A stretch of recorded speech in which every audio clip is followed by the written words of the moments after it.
Injil adalah kekuatan Allah yang menyelamatkan. Saudara perlu tahu, manusia berdosa, hidupnya tidak akan bisa berubah hanya dengan motivasi, instruksi, hukum Taurat, tidak boleh ini, tidak boleh itu, lakukan ini, lakukan itu, dikasih visi, atau mimpi. Dengarkan saya, seorang yang perkawinannya hancur, tidak akan dipulihkan hanya diberi motivasi. Saya mau tanya, orang yang kecanduan, tahu nggak narkoba itu jelek buat dia?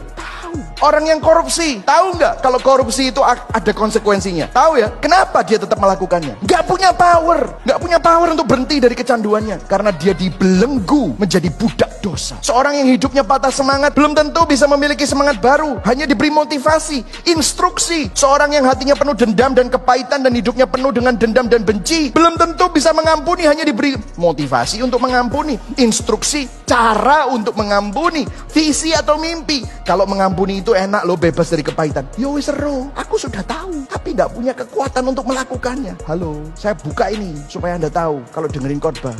Walah, ini motivasi, ini instruksi, ini hanya visi, gak ada powernya. Kalau gak ada Injil, gimana sih perubahan manusia itu seperti apa? Ini loh, jika kita tidak menyadari betapa berat dan betapa mengerikannya kejahatan dosa kita, kita tidak akan pernah mampu menghargai juru selamat yang telah mati untuk membebaskan kita dari belenggu dosa.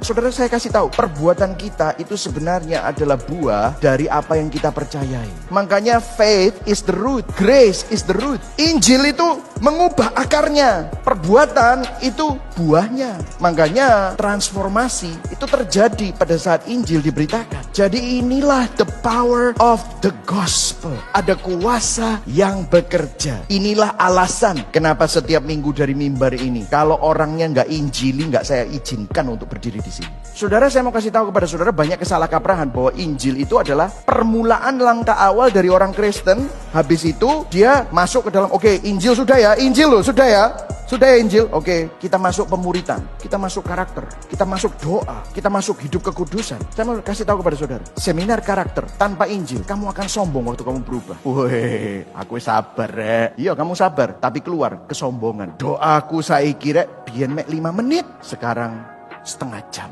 Weh, gak koyo awakmu 2 menit aja gak iso turu, aku loh setengah jam. Sombong.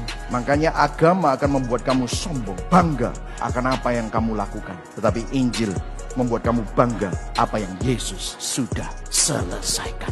Injil bukan hanya doktrin minimum yang diperlukan untuk memasuki kerajaan Allah, tetapi jalan untuk semua progres di dalam kerajaan Allah. Injil memberikan lensa yang baru untuk memandang kehidupan yang fana di dalam konteks kekekalan. Saudara tahu, dunia bertolak belakang dengan Injil. Dunia ngomong gini, self-help, you need to save yourself. Gereja ini masalahnya sekarang udah keracunan sama ini. Self-love. Injil bilang apa? God wants to save you from yourself. Tuhan ingin menyelamatkan kamu dari dirimu sendiri. Makanya kamu dijadikan manusia baru. Betul atau tidak, saudara? The culture bilang apa? You need to be yourself. The gospel says, deny yourself, sangkal diri, die to yourself. Dunia bilang apa? Believe in yourself. Kamu gak tahu kamu orang berdosa. Trust and believe in God alone. Itu gospel.